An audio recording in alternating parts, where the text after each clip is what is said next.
Hey guys, and welcome back to my channel. Thank you so much for joining me for another video today. So, before we get stuck into today's video, I just need to give a quick disclaimer that this video is definitely not suitable for children, and the content in this video may be disturbing to some viewers.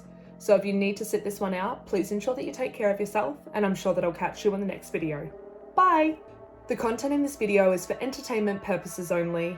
The information and experiences discussed in this video have been sourced from all over the web and wrapped up into one creepy little video that I'm going to share with you guys today. And a reminder to ensure that you stay respectful in the comments down below and on all other social media platforms. Actually, just make sure that you're being a decent human in general. Okay guys, so let's get on with these creeps. Let's get stuck into it.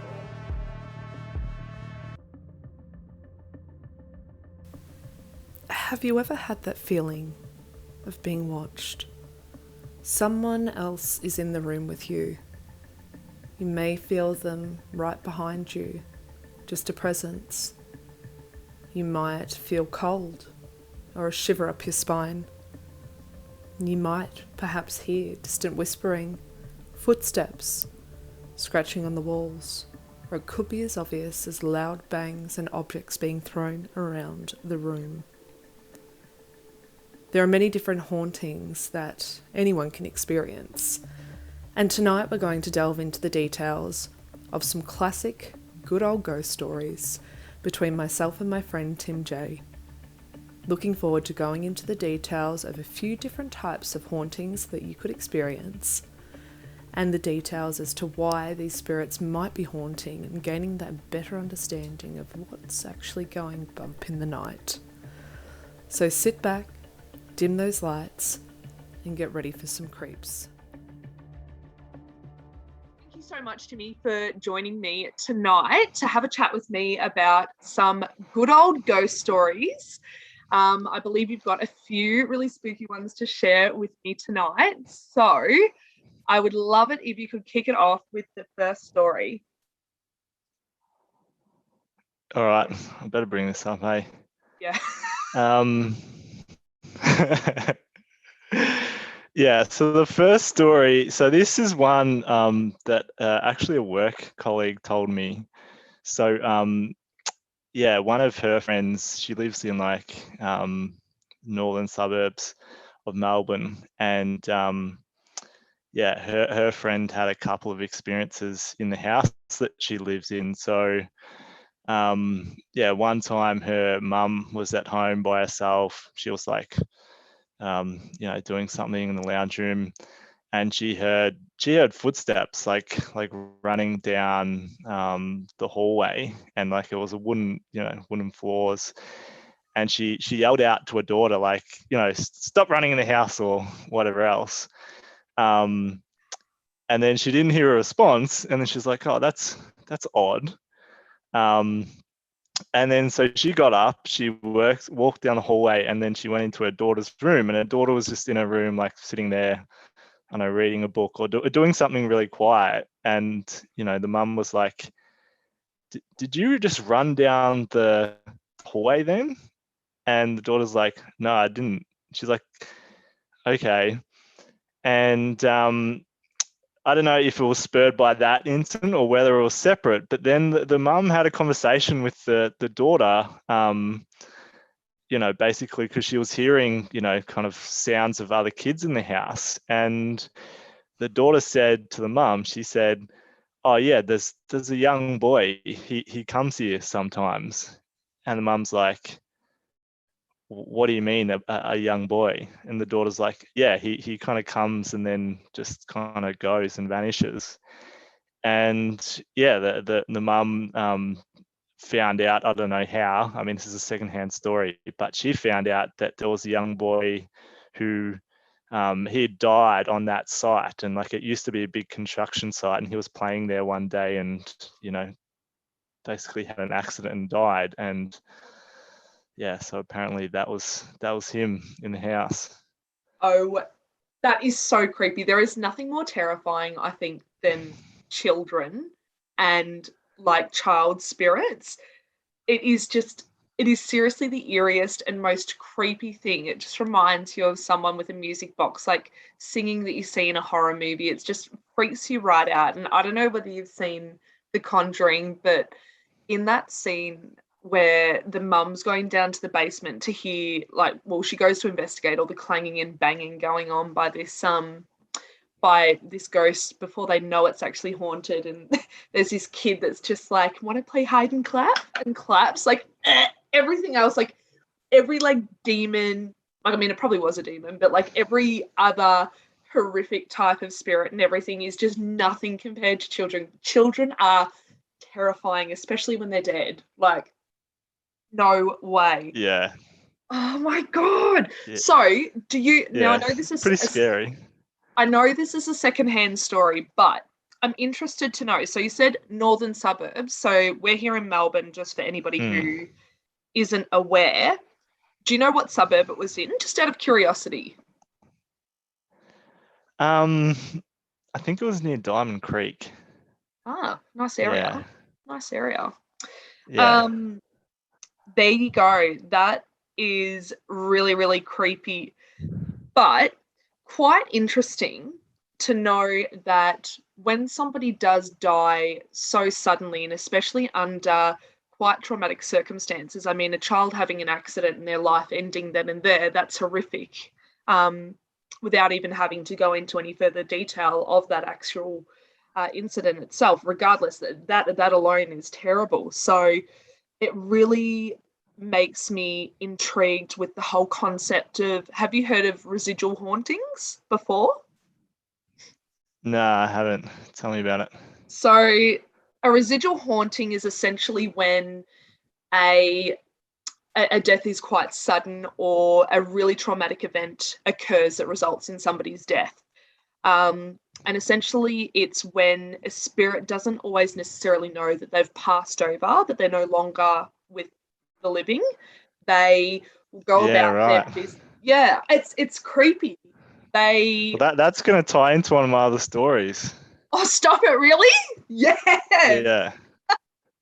I reckon they're the creepiest ones because I don't know. I get really terrified with death and think, like, I hope I know that I'm dead. Like, I don't want to just be going about my business and not realizing that maybe other people are around and I'm doing something that maybe is just for, like, my private time, and just like, I don't know, like just something stupid like I'm a ghost having a shower in a house and then all of a sudden these people come in. It's like, I don't know.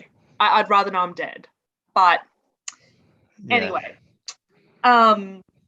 just so interesting though. So just to give a quick summary on what a residual haunting is for everybody else, it is a haunting that essentially will be a spirit just playing on repeat. So they will be going about their day-to-day life and everything will just be playing as if it was just a recording over and over and over again.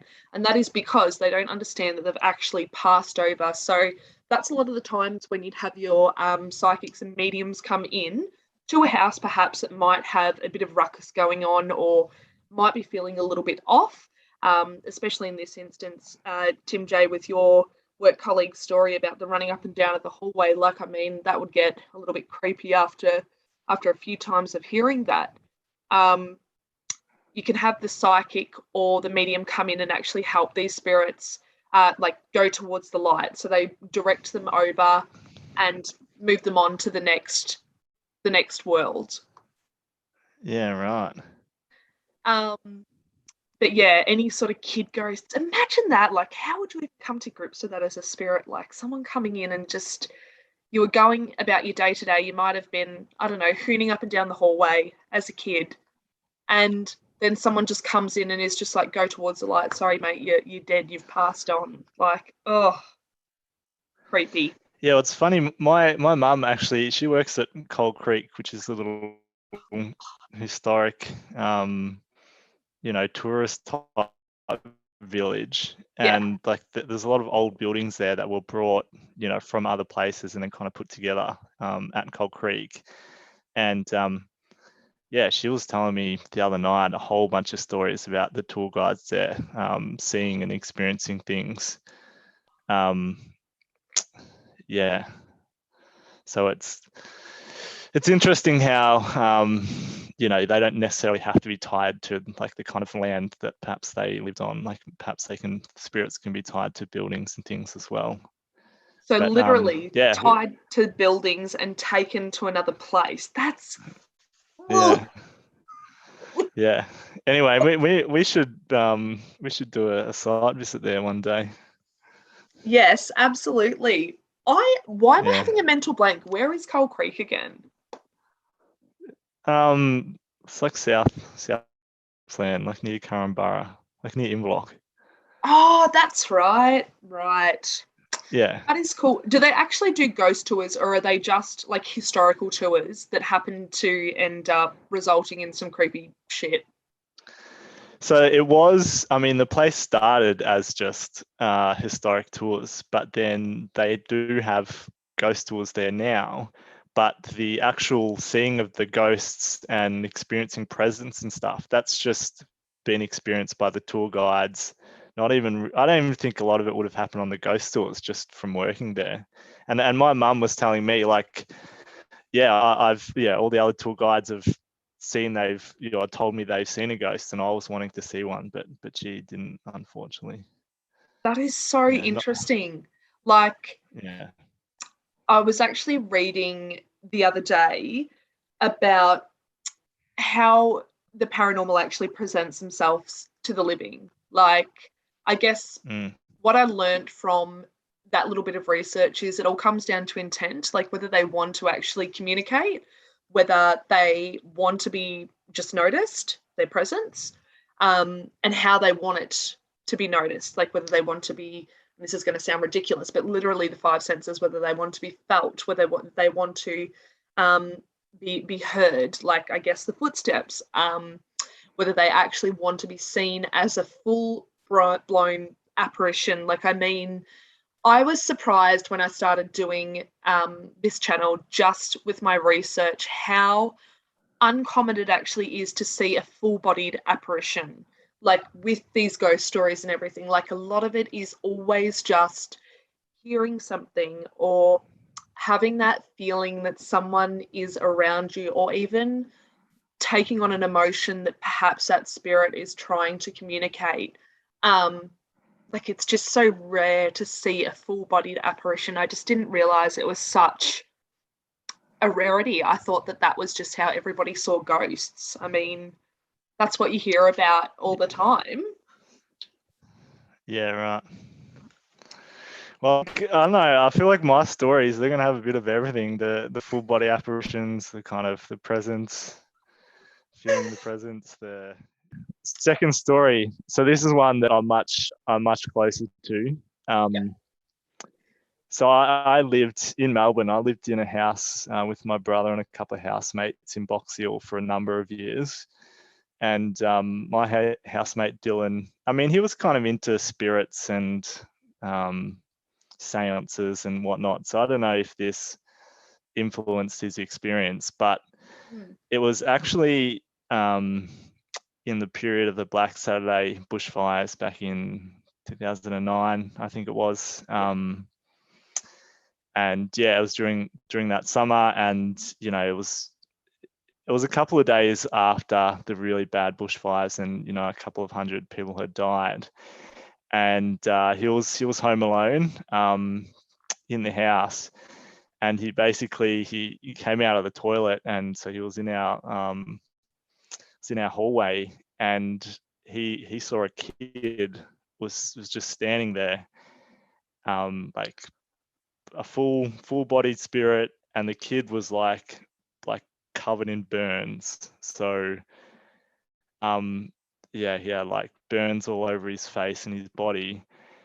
And the kid was standing there, kind of looking at my housemate Dylan, and the kid was like, he didn't know where he was. So he was saying, "Where am I? Like, what am I doing here? You know, where are my parents?" And as I said, my friend Dylan, he knew straight away that he was seeing a ghost. Yeah, and so Dylan, he didn't want to say, "Oh, you're dead," because that's a bit rude. He just said, "Oh, look, you're a little bit lost at the moment, but you'll be with with your family soon. And Oh, yeah, Dylan kind of looked away and looked back, and he was gone. that And that was it. that is utterly terrifying. Like, that is full communication there. That isn't just residual Yeah. spirit just lingering around, working like clockwork. I mean, Box Hill wasn't directly affected by the bushfires at all. So it makes me wonder how it was drawn to that area. It's a good question. There was a cemetery like 70 meters from our house. I wasn't interested enough to like look at whether there'd been a funeral or anything there, but Yep. that was the only connection I could see. But yeah. See, that brings me to my second type of haunting, that is absolute direct communication there. It is almost as if that spirit came to your old housemate directly to ask for help, essentially. And that type of haunting would be called an intelligent haunting. So or an intelligent spirit. So it's where a spirit is strong enough, and the strength is based on the trauma that they've actually endured as part of their death, to be able to communicate directly with people. So like an actual two-way conversation. Communication might not necessarily always be verbal. It might just be that full-bodied apparition. It could be a number of sorts of ways to communicate, but that is terrifying. That is so creepy. Yeah, and I mean, it was creepy for me when he told me like where the spirit was standing in the house. So yeah, Where like were when they I can recall standing? the story, like near the toilet, which was, and in the hallway, which is near the kitchen. So it's like, as I said, I didn't see the spirit, but Yeah. you know, it's such a vivid experience. And when he explained it to me, I was like standing there looking at exactly where he said the spirit was, so I can remember it very clearly. That's terrifying. Every Yeah. time you need to go to the bathroom or go get something from the kitchen, it's just like you're going to see this poor child little boy in the hallway just not knowing what the hell's going on. Oh my God, that is terrifying. For the few days afterwards, every time I came out of the toilet, I was like, please don't, I don't want to see this kid. But no, I never saw him. Did your friend happen to have any other sort of experiences following seeing that particular spirit? Nah, I don't think he did. I think it was just that one time. Just a one-off. It's interesting. I wonder Yeah. why. Like, I wonder why your housemate, and I wonder why that place and like that time. It's just so interesting just to think about like why certain spirits are drawn to either certain places or certain people, because they were obviously lost, like your housemate explained to them, and you know, felt like that was the appropriate time and person to approach, because you know, if it was a few days after the bushfires, you would have assumed that they would have died a few days prior.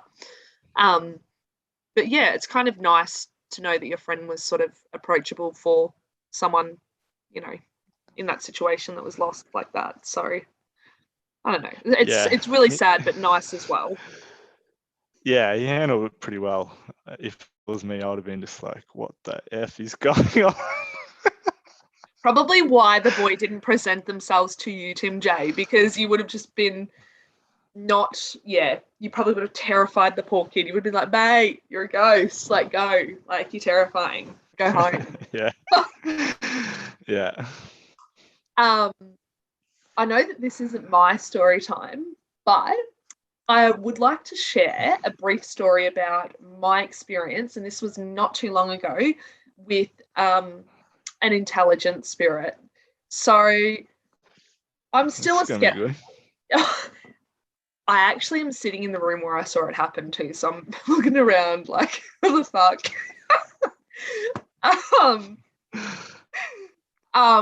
So I always repeat myself because I'm trying to find that balance between being that skeptic and that logical thinker, but also being a little bit more empathic and open-minded, because there's a reason that I'm so intrigued with all of this. I feel a lot of things quite strongly, but I'm not 100% there yet. So when I talk about this and I question a few things, it's because I'm sort of in that limbo at the moment. But anyway, the story.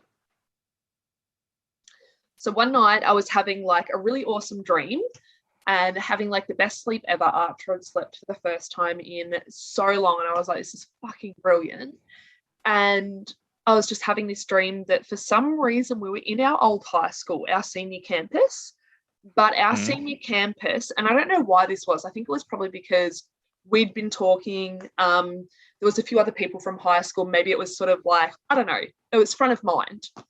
And our senior campus was our senior campus, but we were obviously gone.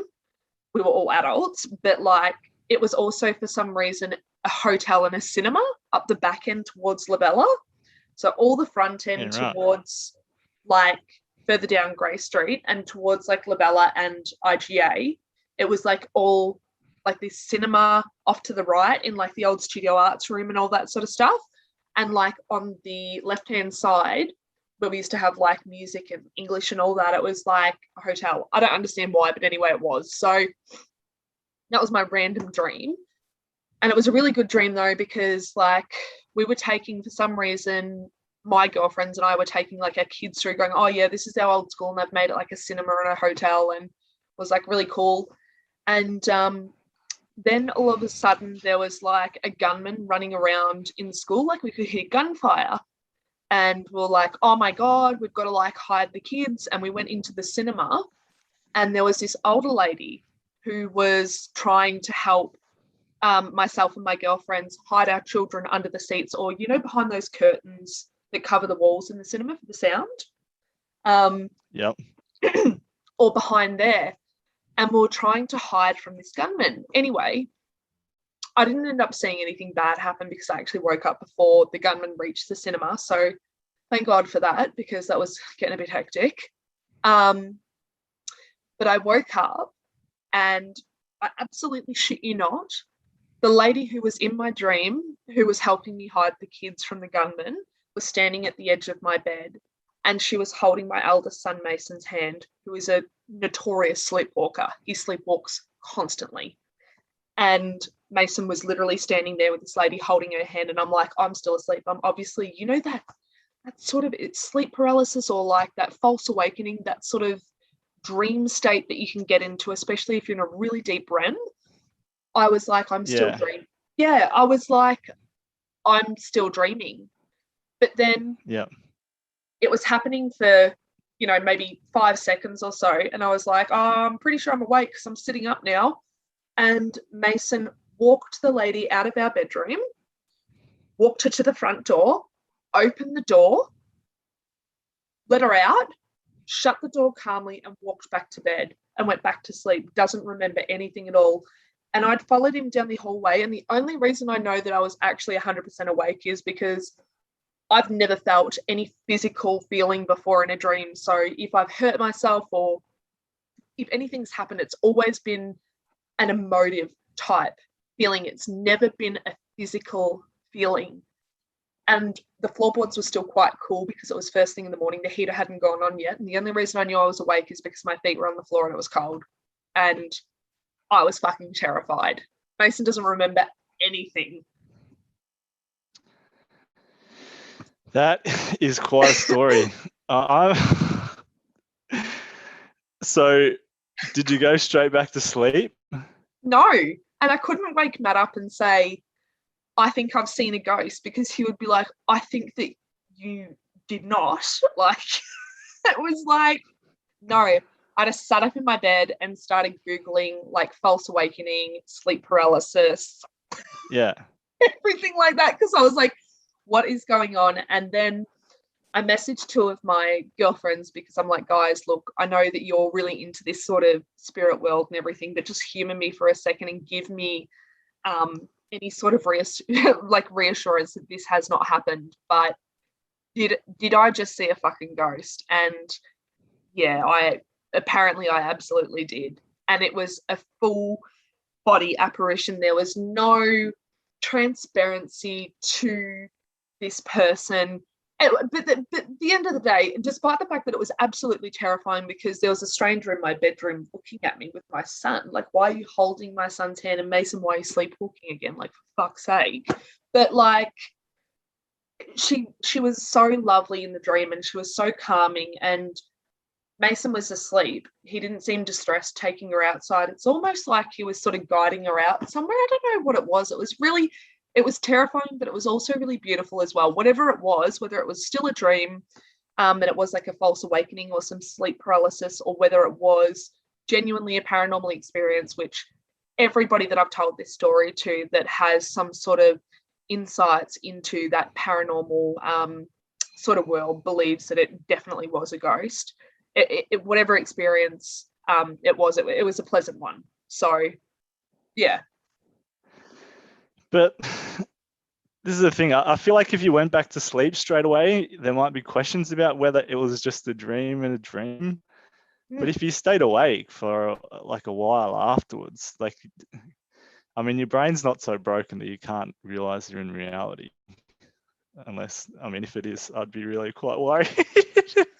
Sometimes it feels like it. Fatigue does funny things to you, you know. Fatigue does crazy things to you. Like, yeah, because I do sleepwalk, but like I know when I sleepwalk. Do you really? Like I'll yeah. So like I find, like I've found when there's been periods in my life where I know there was a lot of change. So like there was when I started my job as a park ranger many years ago. And like I was having to get up much earlier and have like a whole different routine and learning all these new things. So it was like a lot of stuff going on in my brain.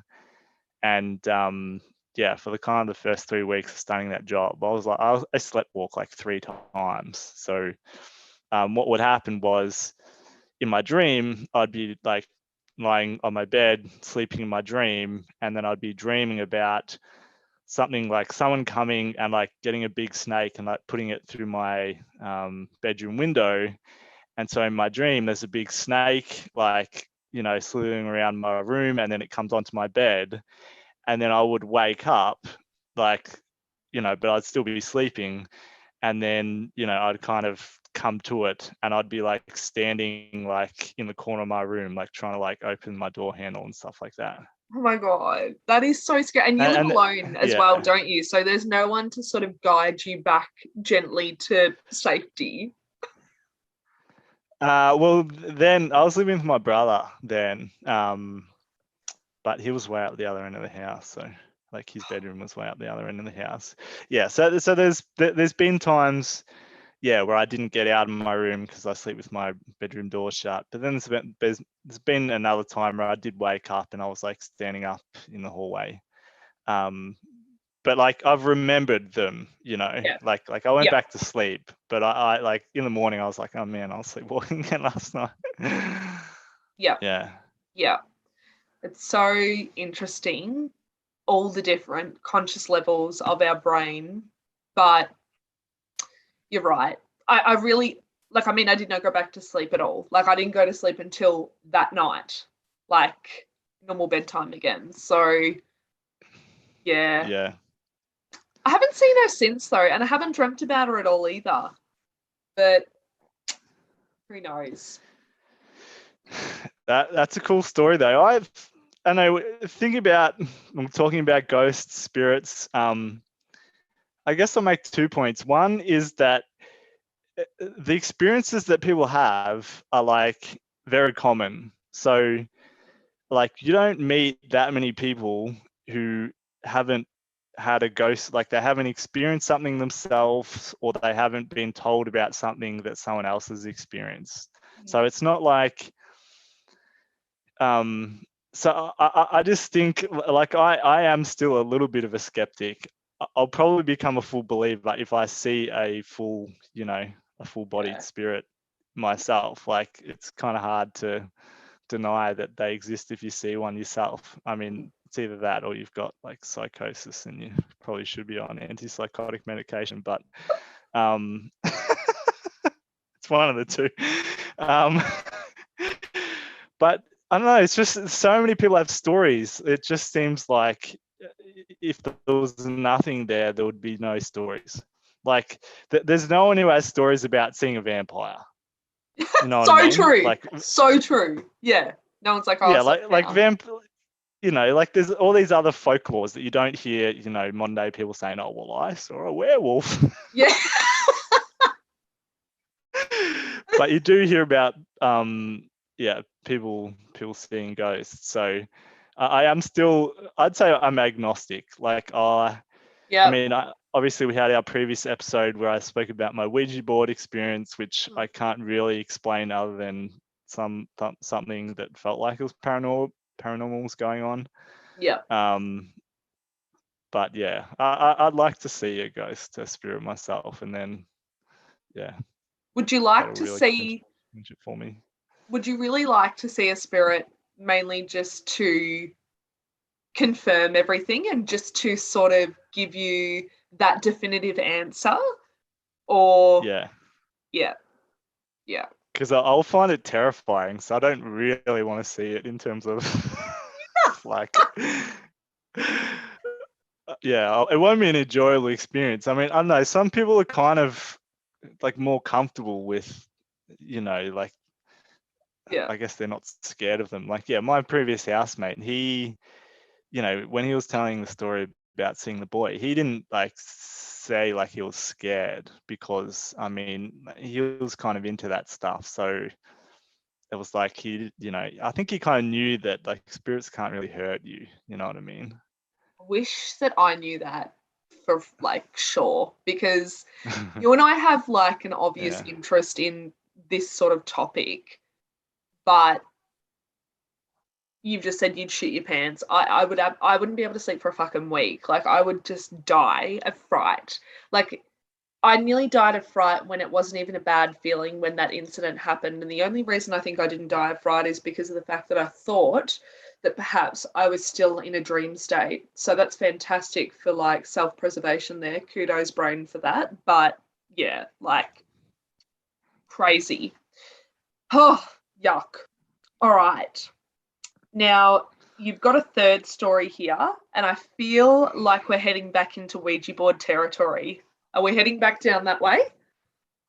We are, but it's not as elaborate as my experience. Yeah, so this is a secondhand story, but yeah, it was told to me by a girl that I actually dated like way back in high school, so many, many years ago. There's kind of two parts to it. One, so her best friend's mum was a medium. Oh, So she was really, the mum was really into spirits and stuff. And apparently they did some type of seance, or some type of reading where they spoke to spirits, or they were made aware of spirits that were perhaps present in their lives. And apparently there was these two evil aunties from a previous life who were basically haunting my ex-girlfriend and her friend. So I don't know how all that worked, but that's what they told me. And then she did a Ouija board with her friend at her house, and they apparently summoned these two evil aunties from a previous life. And the Ouija board experience was really bad. Apparently, like, the evil aunties were like threatening to like kill them and whatnot. Um, and so they were really scared. And what they did, like, when you finish the Ouija board, you're supposed to like take the glass off and put it over the flame, and that's supposed to let the spirit be extinguished or whatever.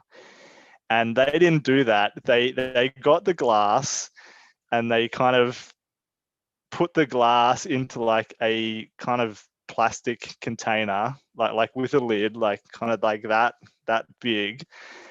And like they wrapped the whole thing in duct tape because they were petrified, and they're like, we don't want these spirits like in our house. And Duct tape ought to do it. like apparently they duct taped the thing like 20 times, like, you couldn't even open the thing.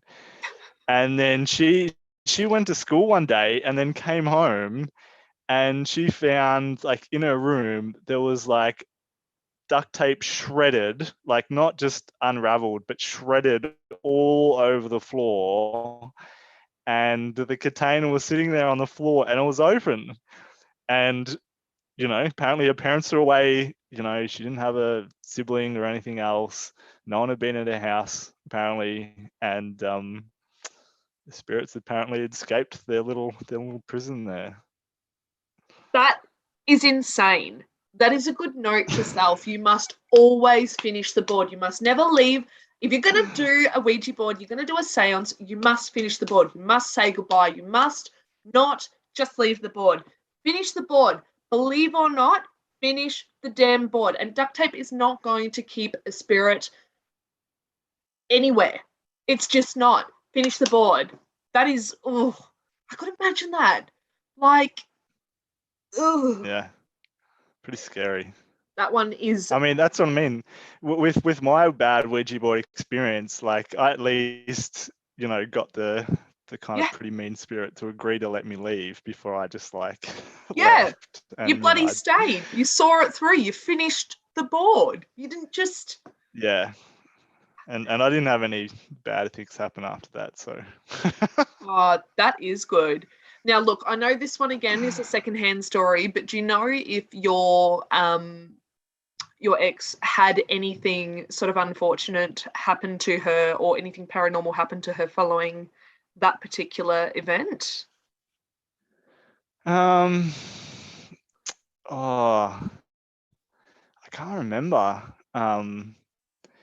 I think, I don't know, she'd had a couple of like bad accidents, like falling over and stuff. And I think, I don't know, because she was speaking to her friend's mum, who was the psychic, and her friend's mum, I think, was saying, oh, there might be someone who's trying to, like, some spirit that's hanging onto you or something. But yeah, I can't remember what happened after that, other than she just told me she was absolutely petrified. As you would and, be. Yeah. Yeah. Change bodies, change souls, just don't even just escape, get away. Ugh, yuck. Ugh. Yeah. I mean, I don't know, like I said in our previous episode about the Ouija board, even though I'm semi-skeptic, I just don't think I could bring myself to do it, only because my mum, and I love her, but just used to tell me these really crazy, wild stories all the time about a Ouija board, and always just adamant in my teenage years, just I could do anything I wanted to do. I could drink. I shouldn't have smoked, which I didn't.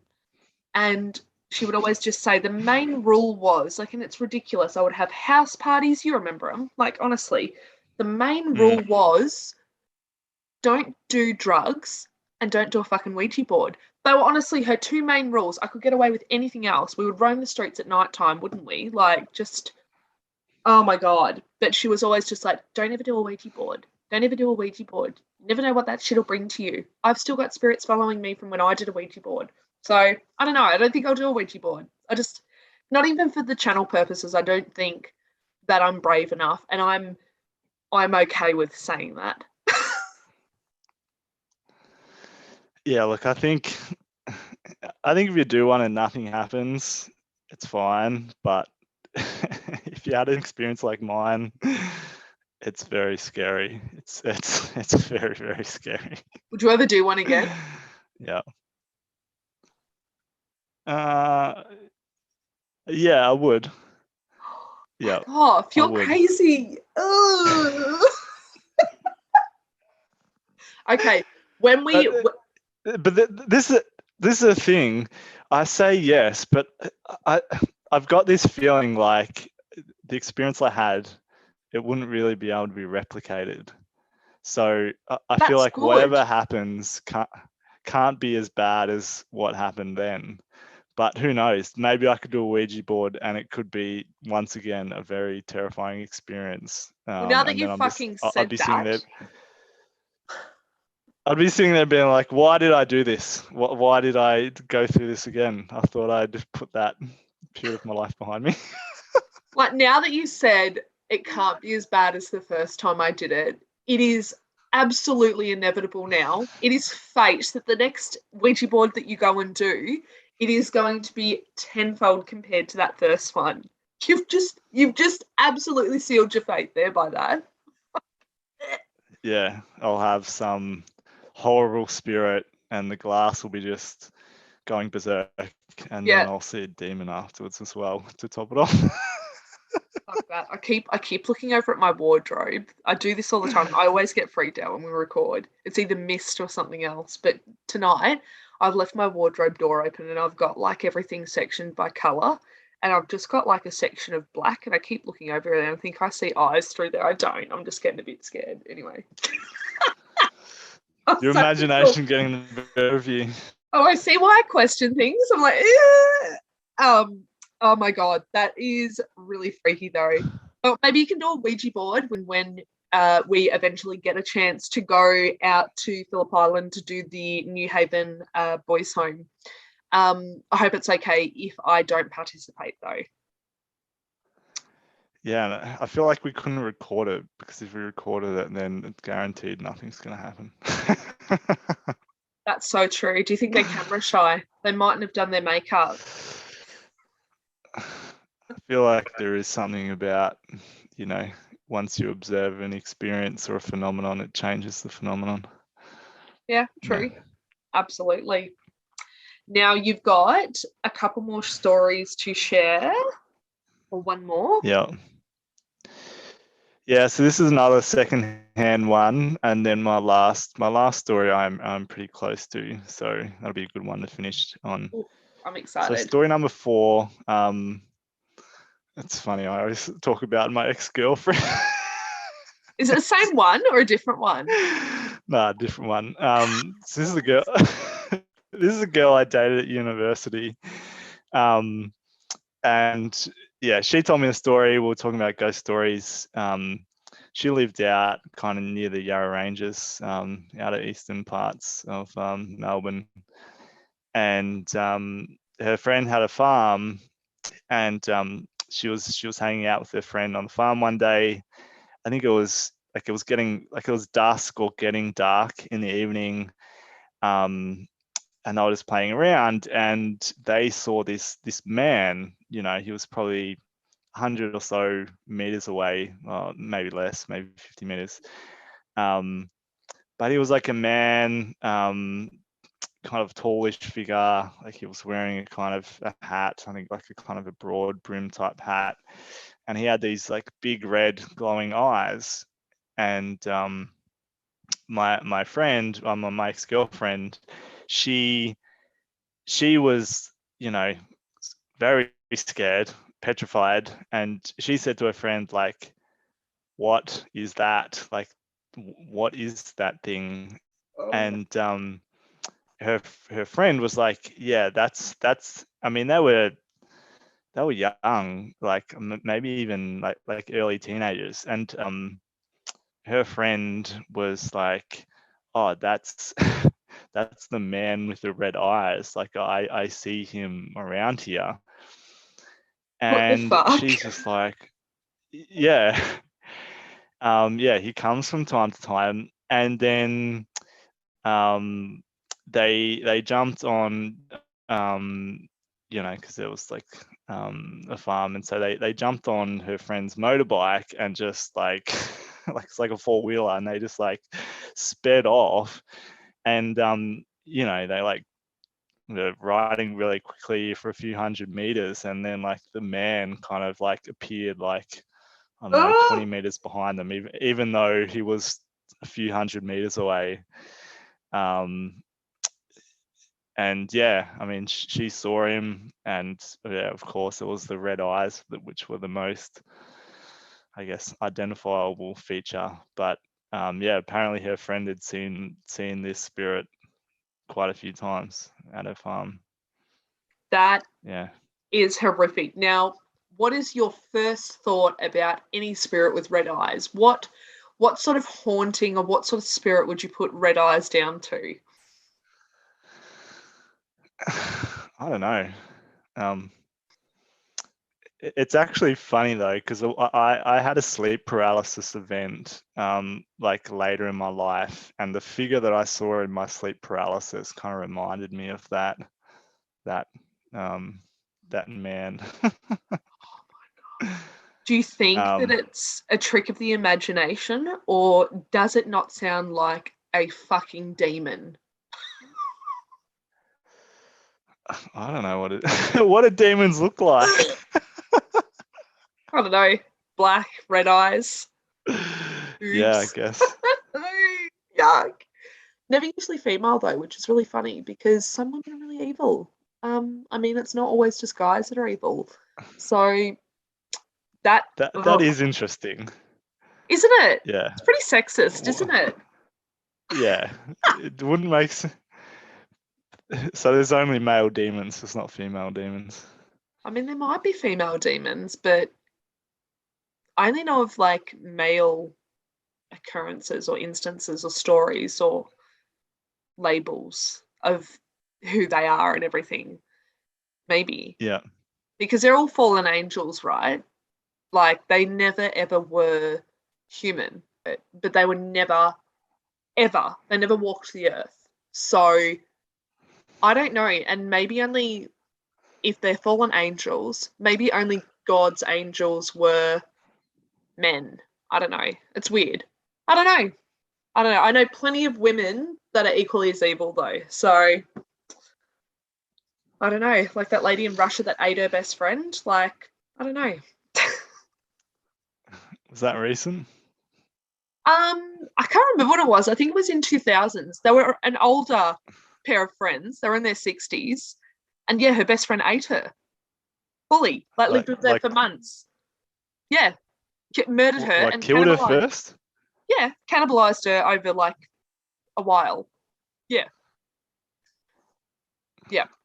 It's Old really ladies. bad to like eat other humans. It's really bad for the nervous system. I just don't know. I mean, I understand the scientific sort of breakdown of how that sort of affects your nervous system and everything, but you just know it's taboo. Like, I don't know, just eating people. I don't know. Sometimes I can barely eat pork because of all the crime shows I watch and everything, and any sort of cannibalistic type things. And everyone's always like, human flesh has the texture of pork, or even a taste of sort of pork, but maybe a bit gamier, like stronger. I'm just like, I don't even like pork anymore. It's just, nah, no way. I mean, but I don't know, that the red eyes and the man are just, it sounds like something out of Goosebumps, and if it's not something out of Goosebumps, it's utterly terrifying. Oh, demon. I'm gonna put that down to a demon. Yeah, I wish I'd asked her more about it, because I think I was just scared, and I was like, I don't really want to hear more about this. That is so funny. Oh my Because God. I think when she told me, we were staying at her house in the Yarra Valley, so I was like, Well, I definitely don't want to hear about it while I'm out here. Yeah. So what if he comes to visit me? Oh, God. That is, it's so funny, isn't it? Like all the places we sort of go and we have no idea sometimes that these scary things happen. Like I used to have so many people over at our old house in Traralgon, like parties all the time. And it was probably the most haunted house, like, well, it's the most haunting sort of experience we've ever had, like occurrences and everything, constant. And it's just like everyone comes over, everyone's having a good time. No one has any idea anything sort of goes on. And it's like, when everyone goes, ugh, yuck, gross. So the last ghost story. So this is my brother's. This is my brother's story, and this once again this happened in a house that we lived in Box Hill for many years. So I wasn't home at the time, but it was my brother and one of our friends. My brother was sleeping in his room at like one end of the house. Up the other end of the house was the lounge room, and they'd been out the night before partying or whatever. And yeah, our friend he was crashing in the lounge room, and so my brother was sleeping. It was pretty early, like 6:30, 7 a.m. in the morning, and in his dream there was this like, I think it was like kind of dreaming pretty normally, and then this old lady, like wearing a black dress and had like very long gray hair, like comes into his dream, and he's just like screaming like right in his face in the dream. And my brother wakes up and he's like, what the F was that? Like, and so he gets up, kind of like comes to it, and he goes into the lounge room, and our friend was awake as well. And my brother's like, oh man, you wouldn't believe what just happened. Like, I was just dreaming, and this like old lady came into my dream and just started screaming. And the exact same thing happened to our friend. So our friend was like, you're kidding. And my brother was like, no. And my friend was like, an old lady, black dress, big gray hair, came into my dream and was screaming in my face. And I literally just woke up then. So it happened to them both, separate rooms. Like, my brother, they corroborated each other's story. Yeah. That, I don't even know what you would put that down to. That is terrifying. Oh my God. Like, Yeah. is this the same house that your friend saw the burnt boy by any chance? Same house. What Yeah, the same fuck? house. And he said it's near a cemetery. I wonder if it's people coming to visit. That is so scary. And for them both to have exactly the same experience. That's like an old lady too, screaming at them. Like, Yeah. that is terrifying. Like, did they have any Yeah. further encounters with this particular lady afterwards, or nothing? Not that I know. No, it was Yeah. just the one time. Fuck that. That is just no way. That, Yeah. my God. And it's near a cemetery. I wonder if there are people just popping over and visiting. I wonder why that house. You know how sometimes they say that like particular locations are like a gateway? Yeah, right. I don't know. Too many Yeah, views. I lived there for a long time, and I didn't have. I mean, there was noises and stuff, but I think it was more just the house was like a bit of a creaky type house. Yeah. And then there was one time where, like, basically I was home and like a robber came to like rob us, and I was the only one home. But Hold on. it's What? Are clearly you serious? yeah, but that's clearly a separate category. That wasn't a ghost. That's fucking that's terrifying. Did they get in? Just out of Yeah, I know. curiosity? Yeah. Nah. So, I mean, I'll keep a long story short. But they came to the front door, which I'd locked, but our lock on the door was like dodgy. So it was one where you just press the button on the inside and it locks it. But the lock was so dodgy that you can just twist it really, really hard and it clicks open. And I was there home alone, and I was about to go to bed, so it was quite late. And then I heard someone like turning the door handle, and I thought it was my housemate Ryan coming home. And so I got up and I kind of walked into the lounge room. I was like, I was like, Ryan. I was like, and I yelled out his name. I was like, and I didn't hear a response. And I was standing there. I was like, and then, you know, Ryan had told me that like he'd gone to visit his like family in Wangaratta, but I thought he'd come home, but no response. I was like, holy fuck. And so I ran into my room and grabbed the cricket bat and then came back to the lounge room, and I was like waiting for someone to come in. And then no one came in. So I think clearly they heard me yell out Ryan. And then, you know, I went up to the door, which I'd locked, and I was certain I was locked, and they had clicked it open because they had, you know, like turned the door handle that hard. But, you know, they would have been about to come in, but I obviously yelled out. That And I would. I mean, there's a second part to it as well, but anyway. Well, thank you so much for sharing those with me tonight. They were next level creepy. I'm probably not going to sleep now. I always love our little ghost story sessions together. They're always so interesting, and yeah, always leave me absolutely fucking terrified because I'm a little bitch. But hopefully we can do the New Haven Boys Home next. Basically, that would be amazing. But you know, Yeah, I'm looking forward to it, and yeah, hopefully I'm going to get an interview with my brother about the kind of experience he had down there, and with my mum as well, because yeah, it's going to be good. It's going to be good. Thanks so much. Have a good night. All right, peace. Bye.